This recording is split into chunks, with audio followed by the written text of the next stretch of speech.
Boa tarde, está no ar o RBV News, edição tarde, que leva você, internauta, os principais fatos do dia, em Mato Grosso do Sul, no Brasil e no mundo. Os trabalhadores técnicos administrativos em educação da Universidade Federal de Mato Grosso do Sul aceitaram durante a Assembleia a proposta apresentada pelo governo federal para a categoria. No entanto, segundo o coordenador do Sindicato dos Trabalhadores das Instituições Federais de Ensino, Lucivaldo Alves dos Santos, os trabalhadores só voltarão ao trabalho depois que o acordo for oficializado. Segundo ele, o fechamento concreto das negociações deve ocorrer até o dia 31 de agosto. A categoria espera que o governo melhore a proposta apresentada, mas garantiu o retorno ao trabalho até o início de setembro. Na próxima terça-feira, haverá uma nova assembleia para referendar o acordo oferecido pelo governo federal aos técnicos de todas as unidades brasileiras. E praticar exercícios físicos nesse clima seco requer alguns cuidados, mas é possível manter a forma e garantir a perda dos quilinhos indesejáveis até o verão. Para nos dar dicas e falar um pouco sobre as atividades físicas ideais para esse período, eu converso aqui no estúdio com a personal trainer Andréia Filipovic. Isso. Andréia, boa tarde, obrigada pela sua participação. Bom, para começar, eu queria que você orientasse em quais tipos de atividades físicas podem ser feitas nesse clima. Então, as atividades físicas para ser feitas nesse clima, quando o clima está muito seco, são atividades assim, não tão intensas. E também procurar horários que a pessoa consiga sentir mais disposição durante o exercício. Seriam em quais horários? Depois das 6 da tarde, quem faz atividade física ao ar livre, evitar se expor muito tempo ao sol forte, né? Porque o clima está muito seco e o sol também, apesar de a gente estar no inverno, o sol também está judiando, está castigando. Então, o risco de uma desidratação é maior, né? Então, são atividades físicas menos intensas, como caminhadas, ou então um trote leve para quem está acostumado já a uma corrida, né? Ou até mesmo exercícios na musculação, em academia fechada, né? Mas assim, tentar avaliar bem assim, a qualidade do ar que o ambiente oferece. Então, se é uma academia, se ela é refrigerada, se ela tem um umidificador, para poder assim, causar um bem-estar melhor na pessoa enquanto ela está praticando o exercício físico. Tem alguma atividade que ela é proibida nesse clima ou que você deve praticar em menos tempo do que em outros climas? Não, assim, atividade proibida, é complicado a gente falar isso, porque às vezes o que é proibido para mim, por conta do meu condicionamento físico, para você pode ser uma coisa muito fácil para você executar por conta do teu condicionamento físico.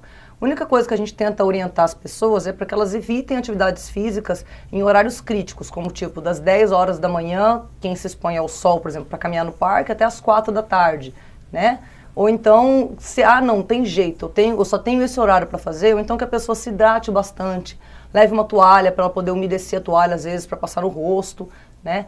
Procure usar roupas leves durante a atividade física, né? Como short ou então camisetas de um tecido mais leve. Agora, ir à academia não é só uma questão de estética, também é qualidade de vida. Para as pessoas que estão em casa, que não gostam de malhar, qual seria a outra alternativa? Então, tem muita gente que não gosta de malhar em academia, em lugar fechado. Então, o que eu falaria para as pessoas? Procurem parques, né? A gente tem o Parque das Nações Indígenas, que tem uma lagoa, que nessa época do ano acaba sendo uma condição muito favorável, né? Um lugar muito favorável para a gente poder se exercitar, porque aquela lagoa, a pista em volta dela, faz com que a gente consiga respirar melhor, porque fica um pouco mais úmido do que o resto da cidade, né? Ou então parques como Belmar Fidalgo, a própria Afonso Pena, que são regiões assim, são lugares assim que tem uma visão bonita, que acaba sendo atrativo pela visão, né? E a pessoa, ou então pela companhia, que você pode ir com uma pessoa, um amigo, você acaba conversando e nem vê a hora passar durante a prática de atividade física. Também tem outros lugares que a pessoa pode procurar, nessa época do ano, até que é muito bom, que são as piscinas, né, que são as natações, as hidroginásticas, que são assim, atividades assim, um pouco fora do comum, que as pessoas não têm tanta predileção para fazer aquele tipo de atividade, mas que nessa época do ano é bem favorável também, até porque a água é aquecida, não tem nenhum problema com relação a se esfriar um pouco, mas a água é quente na maioria das piscinas que oferece. Agora, Andréia, para quem não tem como pagar a academia, quais seriam as alternativas que as pessoas podem fazer num parque ou em casa? Campo Grande hoje, ele tem bastantes academias ao ar livre, né? Que são as academias da terceira idade, que eu acho que é uma ótima opção para quem não tem condições de pagar uma academia e também não tem condições de pagar um personal. Então, porque são academias que a gente tem no Belmar Fidalgo, tem em praças como na Praça do Itaiangá, né? São academias simples, aparelhos simples, onde você consegue fazer exercício físico para a maior parte dos grupos musculares E ele visa, aqueles exercícios visam a manutenção da amplitude de movimento. Então, são exercícios fáceis de fazer, até tem muita orientação nessas academias. Quando você chega nesse local, geralmente no Belmar Fidalgo e no Itaiangá, que foi onde eu vi a última vez que eu fui, tem um painel que orienta certinho como que você executa aquele exercício, quantos movimentos mais ou menos você faria. Então, você nem tem carga ali para você colocar, né? Então, dificilmente você se lesionaria naquele tipo de atividade física. Então, é o recomendado. O recomendado é que a pessoa faça alguma coisa, que ela não fique parada, né? Pelo menos uns 30 minutos por dia, todo dia, mas que ela não fique parada. André, as pessoas às vezes elas não têm muita paciência de esperar o resultado. Elas começam a academia um dia, na outra semana já querem estar perfeitas. Isso é verdade mesmo. Existe algum tempo assim onde você já consegue ver bons resultados malhando? Assim, atividade física sozinha, o resultado dela é um pouquinho mais a longo prazo. Se você quer ver um resultado eficaz e rápido, você tem que aliar ela a uma nutrição balanceada. Mas é o que eu falo para os meus alunos. Se você demorou 1 ano para conquistar essa barriga, você não vai querer perder ela em 1 mês. Entendeu? Então você tem que ter um pouquinho de paciência, porque o teu corpo ele se acostumou com aquele peso e com aquela gordura concentrada naquela região. Então para ele poder desenvolver aquilo, para tirar aquela gordura dali, também leva um certo tempo. E também tem um tempo que a gente chama, que é o tempo que você acha o equilíbrio do aluno. Então, para você tirar aquela gordura que o aluno quer, ou então para você mostrar uma massa muscular, tipo a mulherada agora entra a fase da praia, né? Que é a sessão biquíni. Todo mundo quer malhar para ir para praia em novembro, dezembro. Então, geralmente o resultado começa em volta de 3 meses. Você começa a ver em 3 meses. Mas tem pessoas que demoram um pouco mais, até 6 meses. Assim como tem pessoas que em 2 meses você já viu todo o resultado que você queria. Porque a genética também influencia bastante. Então, é lógico que a pessoa que treina o ano inteiro, ela vai ter um resultado melhor no final do ano? Vai, porque ela já vem o ano inteiro treinando, então ela já consegue que o corpo dela responda com mais eficiência no final do ano. Mas quem tem um resultado, vai entrar agora, em agosto, para poder ter um resultado em novembro, é melhor ele aliar essa atividade física junto com a nutrição balanceada para ele poder conseguir esse resultado mais cedo, já que ele tem pouco tempo até novembro. André, agora você como personal, eu queria que você explicasse pra gente qual que é essa diferença de você chegar numa academia e você malhar com todo mundo, de você contratar esse personal, esse profissional. A musculação, quando você quer um resultado com ela, um resultado rápido, ela tem que ser o mais próximo possível daquilo que teu corpo responderia como ótimo. Então, o que para mim pode ser dito como ótimo, às vezes para você não é o ótimo. Quando a gente está fazendo um exercício físico geral, quando você usa um instrutor de musculação, junto com aquele instrutor, lógico, ele está atendendo não só você, mas assim como 10, 15 clientes naquele horário. Então ele está tentando, ele vai te orientar, lógico, perfeitamente, vai passar o exercício para você que seja pouco lesivo, porque pouco lesivo que eu digo assim, todo exercício ele tem um risco de lesão, todo exercício tem. Assim como a gente está caminhando no parque, tem um risco de se lesionar também. Por quê? Porque é de acordo com a intensidade que a gente está fazendo e com a articulação, quanto que ela vai aguentar. Isso a gente vai saber ao longo prazo. Não tem como chegar e bater o olho em você e vai escanear e falar, não, você aguenta até tantos quilos. Isso é impossível. A gente tem que fazer um teste, ir devagar. Quando você trabalha com o personal, durante aquela hora inteira, o personal ele vai ficar com você, né? Então, o olhar clínico do personal, direcionado só para uma pessoa, consegue ser mais eficaz. Por quê? Porque eu vou ver certinho qual a angulação que você está fazendo no movimento. Eu vou te acompanhar, ver, tipo, não, essa carga está leve. Porque muita gente, na hora que está treinando, tem medo de aumentar a carga, ou então tem medo de aumentar a repetição. Por quê? Porque acha que vai falhar o exercício. E às vezes, nossa, mas e se eu falhar aqui, o peso vai ficar preso, eu vou ficar preso no peitoral do supino. E o personal estando com você sente mais segurança. Porque você fala, nossa, mas mesmo que eu fale, o aparelho, a pessoa vai conseguir me ajudar para tirar esse aparelho daqui. Então, nisso, você chega mais perto daquele seu limite. E quanto mais próximo do seu limite você for chegando, com segurança, melhor é o seu resultado. Então, lógico, quando você está acompanhado com um professor só para você, você se sente mais confiante para chegar perto do seu limite. Por isso que o resultado com o personal, ele acontece, às vezes, até 3 vezes mais rápido do que para quem treina sozinho. Agora, André, em breve você vai ter uma coluna aqui no RBV News, uma coluna social. Dá para adiantar mais ou menos assim o que vai ter, quais dicas as pessoas vão poder encontrar nessa coluna? Então, a intenção da gente, quando eles me procuraram para falar sobre atividade física ou esporte no RBV News, é para tentar orientar as pessoas, justamente assim, com dúvidas diárias que as pessoas têm, né? E também falar algumas coisas de novidades que estão acontecendo, como a moda que as pessoas têm. E qual que seria melhor, o Pilates ou a aula de localizada? O que seria melhor, o treinamento funcional ou a musculação convencional, entendeu? Então são coisas assim, são muitas novidades que tem, que são lançadas nas revistas de fácil acesso toda semana, todo mês, como boa forma, corpo, e que mesmo sendo explicado ali, muita gente ainda tem dúvida. Fala, ai meu Deus, e agora? Será que eu tenho que tomar whey protein todo dia? Aí eu comecei a malhar, será que eu tenho que tomar suplemento? Ai, e eu nunca tomei nada, mas é preciso tomar? Então, são coisas assim que a gente eu vou tentar orientar no sentido assim, de trazer melhor esclarecimento para as pessoas, para elas conseguirem fazer aquilo e se sentirem bem com aquilo, né? Entenderem o que elas estão fazendo, na verdade. Ok, então nós vamos aguardar e ficar na expectativa dessas dicas. Eu conversei aqui no estúdio hoje com a personal Andréia Filipovic, né, que esteve aqui conosco. Dentro de alguns dias já vai ter uma coluna disponível também no nosso site. Obrigada, Andréia, pela sua participação. Obrigada, eu que agradeço. Dificuldades para se comunicar? Não ouve bem os sons? Agora chegou a oportunidade. Ganhe qualidade de vida com as promoções do Centro Auditivo Grambel. São aparelhos auditivos com parcelas a partir de R$10 de 190. Temos telefones amplificados, aparelhos com frequência modulada para ouvir melhor a TV. Completa linha de modernos aparelhos digitais importados e assistência técnica para várias marcas. Fazemos teste domiciliar sem compromisso. Centro Auditivo Grambel. Atenção! Se você procura qualidade e tecnologia em alta definição, LEDs, mídia de alta definição, 3305-5040.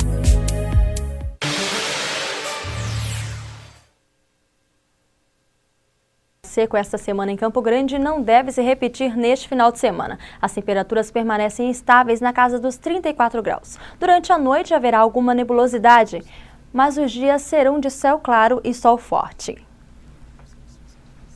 E olha só, agora vamos às notícias nacionais. O governo federal anunciou o aumento do limite de endividamento de parte dos estados durante reunião com os governadores. Os recursos deverão ser usados em projetos de infraestrutura e são uma tentativa de aumentar os gastos do setor público e de aquecer a economia para enfrentar a crise internacional. O governo federal autorizou o aumento do limite de endividamento de 17 estados. São 42 bilhões de reais que deverão ser usados em projetos de infraestrutura, saneamento ambiental, habitação e mobilidade urbana.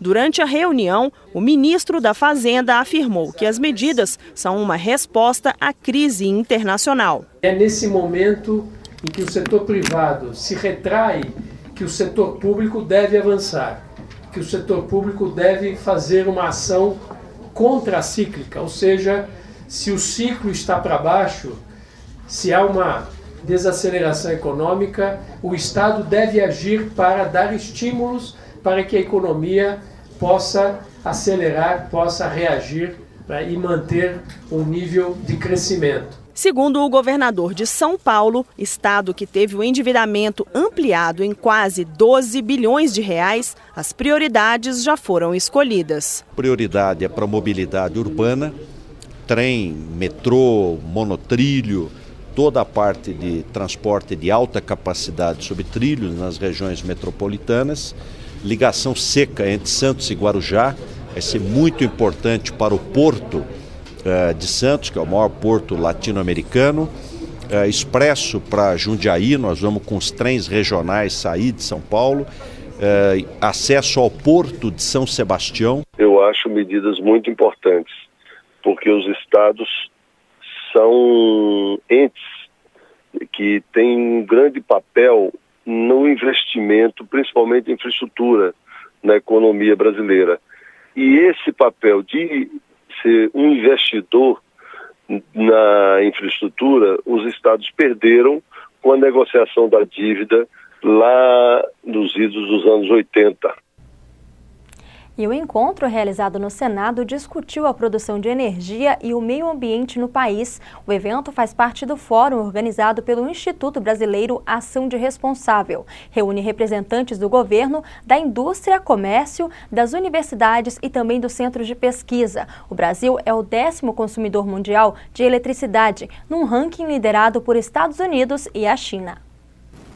O crescente consumo de energia é uma preocupação mundial. E a busca por fontes renováveis é tarefa para todos os países. O representante do Ministério das Minas e Energia disse que o Brasil vem ocupando posição de destaque na busca por alternativas. Se você considerar o tamanho do país, a gente tem quase 50, 48, 46 e subindo de participação de energia renovável na matriz energética. Na matriz elétrica, ele chega a impressionantes 86, 87% de geração. Então o Brasil ele é o primeiro da classe nessa turma. Segundo os participantes do encontro, o maior desafio para o governo federal é garantir que todos os brasileiros tenham energia de qualidade a preços mais baixos e sem comprometer os recursos naturais. Hoje o Brasil tem uma matriz de energia, tanto de matriz de energia primária quanto de matriz de energia elétrica, que tem um alto percentual de participação de fontes renováveis de energia. Então o desafio é crescer, garantir energia para todo mundo, né? E garantir a alta participação de fontes renováveis nessa matriz nossa. O custo da nossa energia hoje pode ser decomposto em três grandes fatores. O custo da energia em si, tarifas e encargos. E o governo federal está trabalhando no sentido de reduzir tanto o custo da energia como encargos e tarifas. Agora os fatos regionais. Mato Grosso do Sul vai receber mais de 500 milhões de reais para a manutenção dos 3.000 quilômetros de estradas federais que cortam o estado. Os recursos serão aplicados em obras de pavimentação, construção de pontes. A informação foi dada na manhã de hoje pelo diretor-geral do Departamento Nacional de Infraestrutura e Transportes, durante uma coletiva de imprensa aqui em Campo Grande. Com investimentos programados para até 2017, num valor de 1,5 bilhões de reais, o DENIT prepara a execução de obras de restauração de 2.300 quilômetros de rodovias. E para 2012, os investimentos são da ordem de 555 milhões de reais em manutenções das rodovias federais. Além dos investimentos em pavimentações nas rodovias federais, o Programa de Aceleração do Crescimento, o PAC, também vai investir em segurança nas rodovias, com a renovação da sinalização vertical, horizontal e com a operação de mais 100 controladores até 2013 para a redução dos acidentes nas estradas de Mato Grosso do Sul. Segundo o diretor-geral do DENIT, Jorge Frache, todos os editais para a manutenção da malha já estão em andamento e revelou os investimentos de 4 bilhões em segurança nas estradas, além da abertura de concurso público para esse ano para 1.200 vagas. Nós fizemos audiência pública há 2 semanas. Nós vamos investir 4 bilhões de reais em 5 anos. Sabe em quê? Em defensas metálicas e em sinalização. Nós estaremos publicando um edital de concurso público nesses dias. 1.200 vagas. Dessas 1.200 vagas, da ordem de 500, serão técnicos de estradas que vão ficar nas estradas. Já sobre a privatização das rodovias, o diretor explicou que o processo em nada influencia o trabalho do DENIT e que seus editais já estão abertos e têm como previsão investimentos para 5 anos. Nada. Por quê? Porque eu tenho que garantir aos brasileiros, enquanto a rodovia estiver sob a responsabilidade do DENIT, que ela seja trafegada com segurança, com conforto. Então, para nós não muda nada até o dia que a concessionária vencedora do certame assumir. Até lá, eu tenho que garantir. Eu não posso abandonar a rodovia. O custo do pedágio sofre uma influência. O custo do pedágio tem um estudo matemático, existe um modelo matemático, onde a situação da estrada ela tem um reflexo no custo do pedágio. O investimento que a empresa vai fazer vai ter que ter uma TIR, taxa de interna de retorno, para a empresa que investe. Então, o custo do pedágio está diretamente relacionado com as condições da rodovia que está sendo concessionada.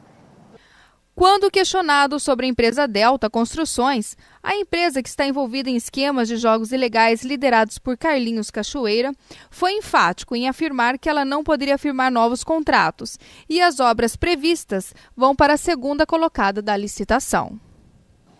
A questão da construtora Delta é uma questão ímpar.